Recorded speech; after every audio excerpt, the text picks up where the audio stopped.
तो आइए स्टार्ट करते हैं second learning outcome, data type casting. So dear student, data type casting की बात करते हैं। This is also known as data type conversion, और नाम से ही पता चलता है कि this is the way of converting one data type value into another data type value. तो आइए इन पॉइंट्स को लिख लेते हैं, और ये टू टाइप्स का हम डिस्कस करेंगे। Implicit data type casting which is also known as type coercion, and explicit data type casting. तो दोनों में क्या डिफरेंस होता है? इम्प्लिसिट क्या कहती है जी? इम्प्लिसिट टाइप कास्टिंग कहती है कि स्मॉलर डाटा टाइप को बिगर डाटा टाइप को असाइन करना है, और एक्सप्लिसिट टाइप कास्टिंग कहती है कि अगर बिगर डाटा टाइप है उसको किसको असाइन करना है? स्मॉलर को। तो इनको हम वन बाय वन डिस्कस करेंगे। सो आप पॉइंट वाइज लिख लेते हैं। This is also known as data type conversion. This is also known as data type conversion. So it is a technique of, or it is a method of converting one data type value into another data type. It is a technique of converting one data type value into another data type. So dear student, data type casting exists in each programming language, whether it is C, C++, Java or Python or any other programming language. सभी में exist करता है। Syntax में भी different, implicit का तो same रहता है, एक्सप्लिसिट का सिंटेक्स क्या हो सकता है? डिफरेंट हो सकता है। तो क्योंकि ये कन्वर्जन का है, सो इसके टाइप्स की बात कर लेते हैं।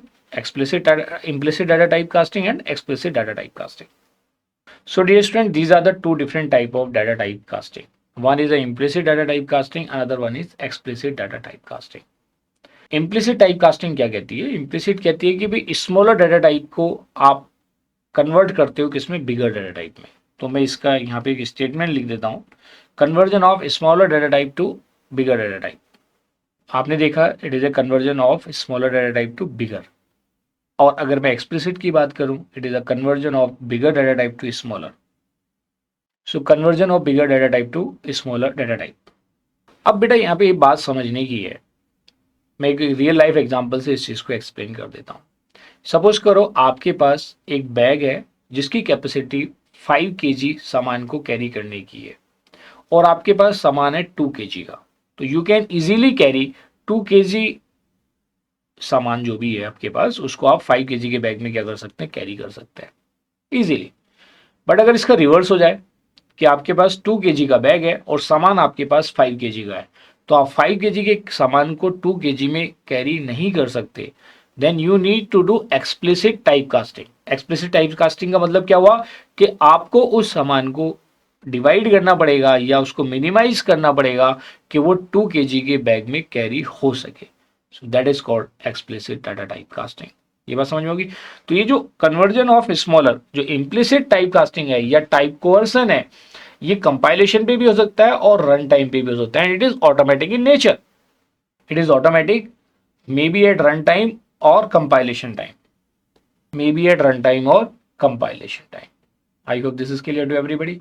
तो ये बातें हैं, अब इनको हमें एग्जाम्पल्स की हेल्प से समझना पड़ेगा। किसकी हेल्प से? एग्जाम्पल्स की हेल्प से। तो पहले तो मैं टाइप कास्टिंग का एग्जाम्पल आपको बताता हूं, फिर इम्प्लिसिट टाइप कास्टिंग का एग्जाम्पल आपको बताता हूं, फिर मैं आपको फाइनली एक्सप्लिसिट टाइप कास्टिंग का एग्जाम्पल बताता हूं। I hope this is clear to everybody. आइए समझते हैं। सो डियर स्टूडेंट, एक एक करके एग्जाम्पल से समझते हैं। मैं कहता हूं जी, आपके पास सपोज करो एक वैल्यू आपके पास 20 है, you are having one value as 20 which is a string, and another one is a 20 another one. ये वैल्यू इंटीजर है। तो क्या ये ऑपरेशन हम परफॉर्म कर सकते हैं? This is a string and this is a integer. Can we perform this operation? No, we can not perform this operation, can not be performed. This operation can not be performed. So to perform this operation, what we have to do? इस operation को perform करने के लिए या तो हमें integer को string बनाना पड़ेगा या स्ट्रिंग को इंटीजर बनाना पड़ेगा। That is called explicit type casting. यहां पे परफॉर्म करनी पड़ेगी। तो यहां पे we need explicit type casting, we need explicit type casting, जिसमें आपको अलग से मेंशन करना पड़ेगा डाटा टाइप। क्या मेंशन करना पड़ेगा? आपको अलग से डाटा टाइप मेंशन करना पड़ेगा। तो एक्सप्लिसिट डाटा टाइप की अगर हम बात करते हैं, तो एक्सप्लिसिट डाटा टाइप का जो सिंटेक्स आपने यूज करना है, आपको यूज करना है जी डाटा टाइप बिफोर दैट, और उसके बाद जो वैल्यू है, जिस वैल्यू को उसमें कन्वर्ट करना है। तो क्या हो जाएगा सिंटेक्स? तो जिस वैल्यू को भी आपको कन्वर्ट करना है, मान लिया वैल्यू अगर आपकी स्ट्रिंग है और आप उसे इंटीजर में कन्वर्ट करना चाहते हैं, जैसे ऊपर वाला केस है, आप अगर इंटीजर को स्ट्रिंग में कन्वर्ट करना चाहते हैं, इसी को मैं एग्जाम्पल की फॉर्म में यहाँ पे कंसीडर कर लेता हूँ कि अब मैं यहाँ पे data explicit type casting perform कर रहा हूँ. So I am considering an example for explicit type casting. किसकी बात कर रहा हूँ? एक्सप्लिसिट टाइप कास्टिंग के एग्जाम्पल की मैं बात कर रहा हूँ. तो कैसे वर्क करेगा? डायरेक्टली आप कमांड प्रॉम्प्ट पे या कमांड लाइन इंटरफेस पे जाके भी एग्जीक्यूट कर सकते हैं. आपने क्या किया जी, एक स्ट्रिंग है एक इंटीजर है, तो या तो स्ट्रिंग को इंटीजर बना दो या इंटीजर को स्ट्रिंग बना दो. ठीक है. और बाय डिफॉल्ट पाइथन के थ्रू जो भी वैल्यू आप इनपुट कराते हो क्या होती है? They are string in nature. तो आप उसे जिस डाटा टाइप की फॉर्म में यूज करना चाहते हैं उसी फॉर्म में उसको आपको कन्वर्ट करना पड़ेगा. ये बात समझ में आ गई? तो यहाँ पे आपको क्या करना होगा कि भी आपके पास 20 है, मान लिया आपने इस 20 को इंटीजर बना दिया और प्लस 20. तो जब आप इसको एंटर करके एग्जीक्यूट कराएंगे तो जो 20 था वो इंटीजर बन चुका है. This symbol, this is representing explicit data type casting. ये क्या रिप्रेजेंट कर रहा है? It is an explicit type casting कि भाई आपने स्ट्रिंग को इंटीजर में कन्वर्ट कर दिया. जब आप इसे एग्जीक्यूट कराएंगे what will be the output? आप देखेंगे द आउटपुट इज 40. क्यों? क्योंकि स्ट्रिंग किस में कन्वर्ट हो चुका है? It is converted into integer. बात समझ में आ गई? ठीक है. ये तो हुआ explicit type casting. Explicit type casting के भी अलग अलग वेज है. एक और एग्जांपल समझते हैं अभी एक्सप्लिसिट टाइप कास्टिंग से रिलेटेड. और ये आपके ऊपर डिपेंड करता है कि आप आईडीएलई में बना रहे हैं या डायरेक्ट कमांड प्रॉम्प्ट पे रन कर रहे हैं. मैं कमांड प्रॉम्प्ट वाले को यहाँ पे कंसीडर कर लेता हूँ जी. से आपने यूज किया 20 प्लस 20. क्या यूज किया? 20 प्लस 20. आपने एंटर किया तो जैसे 20 प्लस 20 करेंगे आप, what will be the output? आप देखेंगे द आउटपुट इज 40. कितना मिलेगा? 40. इसके बाद आपने क्या किया कि भाई आपका कमांड प्रॉम्प्ट है. So you are having a command prompt. क्या है? आपके पास एक कमांड प्रॉम्प्ट है और इस केस में आपने क्या किया? 20 प्लस 20. ये टू डिफरेंट स्ट्रिंग्स है. और स्ट्रिंग के केस में जो प्लस ऑपरेटर होता है इसका काम होता है to work as a concatenate operator. ये किस लिए यूज होता है? For concatenation. तो ये इन 2020 का एडिशन नहीं करेगा, वो क्या करेगा? कॉन्कैटिनेट करेगा. बिकॉज डबल कोट या सिंगल कोट की अगर हम बात करते हैं दे आर स्ट्रिंग्स, तो इसमें ये इसकी जो आउटपुट आएगी what will be the output? Output will B 2020. क्या आएगी आउटपुट? 2020. सेम प्रोग्राम को आप अगर इनपुट कराते हैं कीबोर्ड से, तो ये तो हो गया डायरेक्ट आप कमांड लाइन इंटरफेस पे कर रहे हैं. आइए इसी एग्जांपल को जीयूआई पे भी समझ लेते हैं. Let us understand it with the help of GUI, graphical user interface, और you can say your own IDLE. मतलब जो भी आप आईडी यूज कर रहे हैं. मैं आईडीएलई यूज कर रहा हूं तो इसलिए मैं आईडीई की जगह आईडीएलई यूज करता हूं और वो डिफॉल्ट इंस्टॉल्ड होता है पाइथन के साथ. चलिए, तो आप बनाएंगे आईडीएलई में एक न्यू फाइल बनाएंगे, पीवाई से सेव करेंगे, फिर उसको एग्जीक्यूट कराएंगे. तो मैं इस यही जो ऊपर डायरेक्ट कमांड लाइन इंटरफेस पे किया उसको हम इनपुट लेके कन्वर्ट करके और विदाउट कन्वर्ट करके उसकी आउटपुट देखते हैं. ठीक है. So dear student, these are two different examples related to type casting and without type casting. दोनों को समझना है आपको. आपने ये एडिटर आईडीई में बनाया, सेव कर दिया डॉट पीवाई से. Now you are executing it with the help of F5 और डायरेक्ट रन. तो इस केस में देखते हैं क्या आउटपुट आएगी, और जब F5 प्रेस करेंगे तो let us see what will be the output in this case. दोनों को समझ लेते हैं. जब मैं फर्स्ट की बात करता हूं तो पहले वाले इनपुट को रीड करेगा. ये आप जानते ही हैं इनपुट फंक्शन, ये हम ऑलरेडी प्रीवियस सेशन में पढ़ चुके हैं और बार बार मैं बताता हूं कि पाइथन के अंदर जो भी वैल्यूज आप इनपुट करते हैं they are string in nature. क्या होते हैं? They are string in nature. उसको अदर डाटा टाइप में कन्वर्ट करने के लिए हम उसकी टाइप कास्टिंग परफॉर्म करते हैं. तो यहाँ पे आप देखिए इनपुट होगा, क्या मैसेज आएगा? Value of x. ये वैल्यू आपको इनपुट करानी है. सपोज करो आपने इनपुट करा दिया यहाँ पे 20. फिर आपने नेक्स्ट वाला आएगा वैल्यू ऑफ वाई से, यहाँ पे भी आपने इनपुट करा दिया 20. अब क्योंकि both of them are string in nature, क्योंकि आपने इनपुट फंक्शन का यूज किया और इनपुट फंक्शन क्या करता है? एज ए स्ट्रिंग इनपुट कराता है. फिर कंपाइलर इसको रीड करेगा, प्रिंट x प्लस वाई. तो जब वो x प्लस वाई को रीड करेगा तो आउटपुट में क्या प्रिंट होगा? 2020. Because it is a concatenation. It is a concatenation. आइए अब सेकंड वाले में समझते हैं. सेकंड वाले में ये स्ट्रिंग है, लेकिन इस स्ट्रिंग की टाइप कास्टिंग कर दी गई है. और ये टाइप कास्टिंग क्या? एक्सप्लिसिट है. भाई आप बिगर डाटा टाइप को स्मॉलर डाटा टाइप में कन्वर्ट कर रहे हैं, तो ये इंटीजर में आ गया.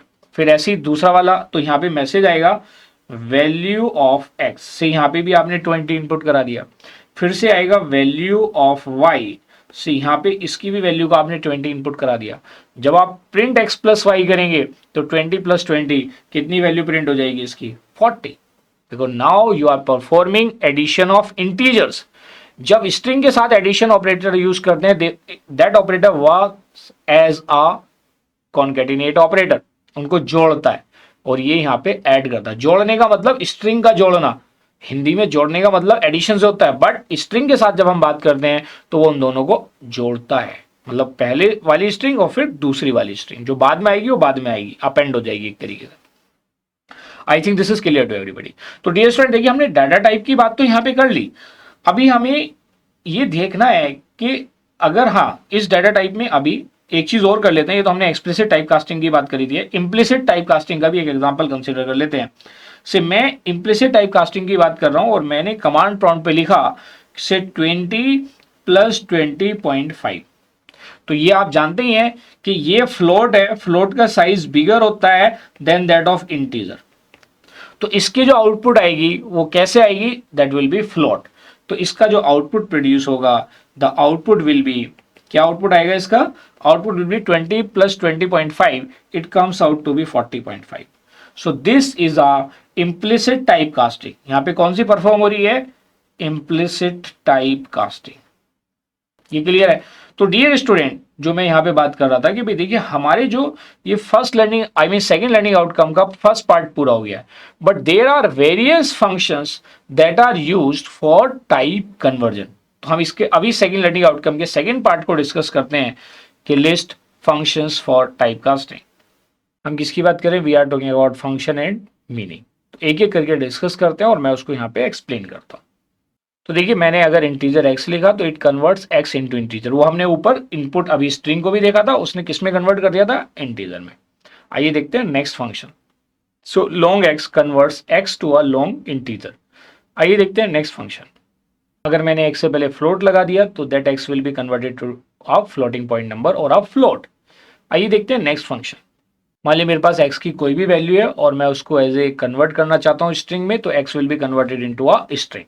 अगर हम x को टपल में कन्वर्ट करना चाहते हैं, क्योंकि tuple is also one of the data type, then you can use tuple. लेकिन ये ध्यान रखना पाइथन इज केस सेंसिटिव। यहाँ पे जितने भी मैं फंक्शंस लिख रहा हूँ all of them are in lower case, keep it in your mind. आइए देखते हैं next function.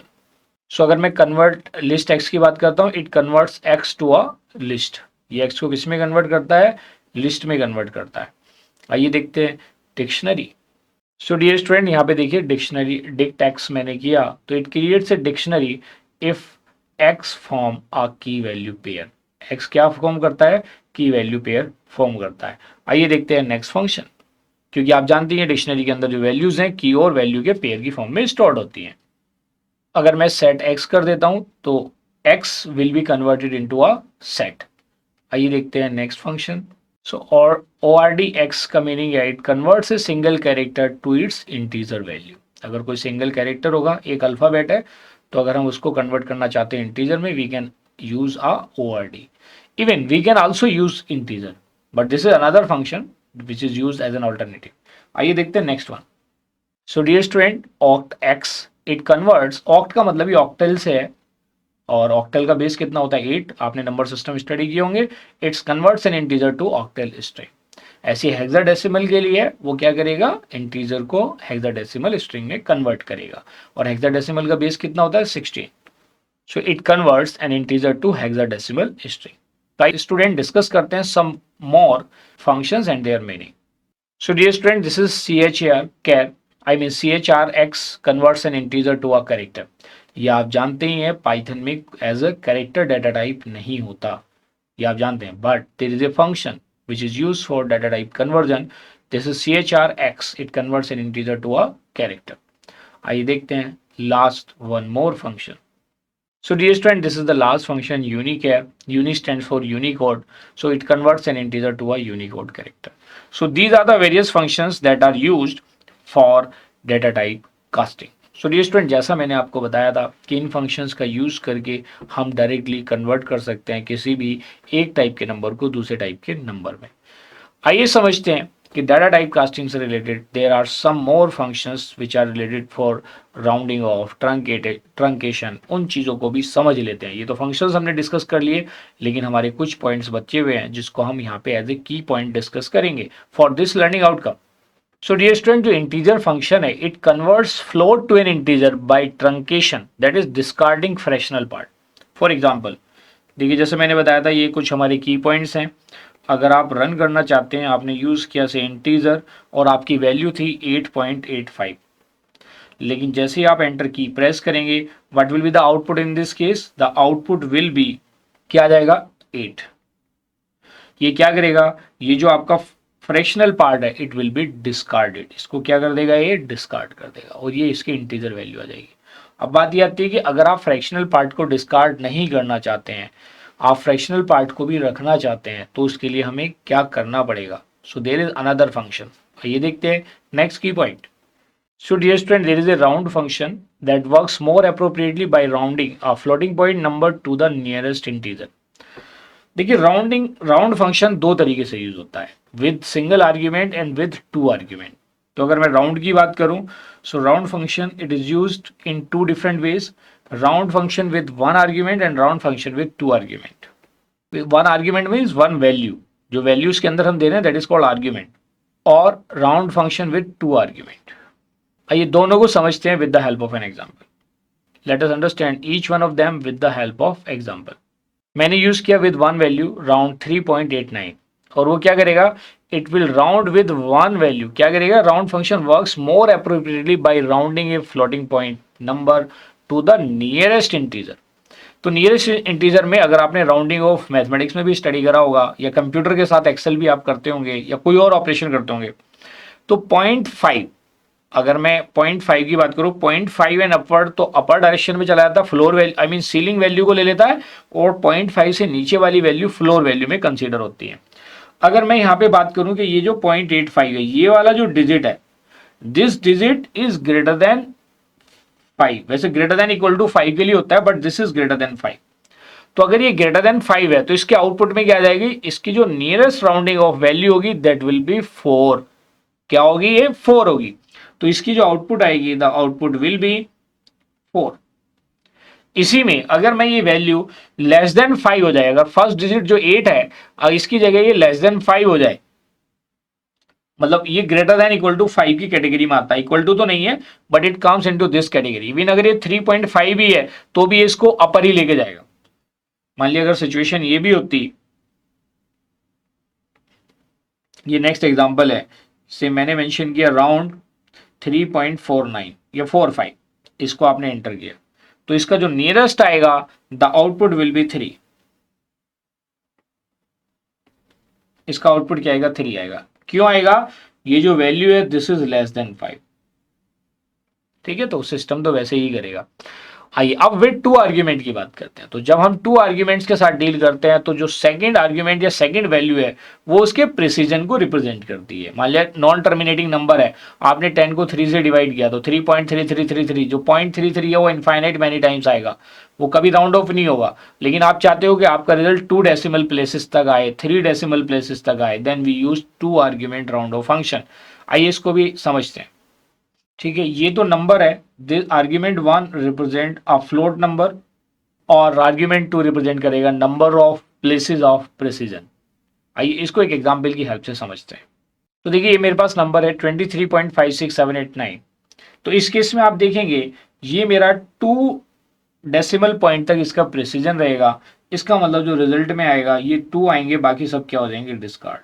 So your output will be, this function will generate the output 23.56। क्या जनरेट करेगा? It will generate 23.56। This is the output. तो I hope this is clear to everybody. So dear student, in this way we have achieved our second learning outcome. Now you are able to describe data type casting and list functions that are used for data type conversion. और last में हमने ये भी देखा कि कैसे values को truncate या राउंड ऑफ किया जाता है, और उसके लिए जो फंक्शन है राउंड फंक्शन का रोल कैसे स्टार्ट होता है।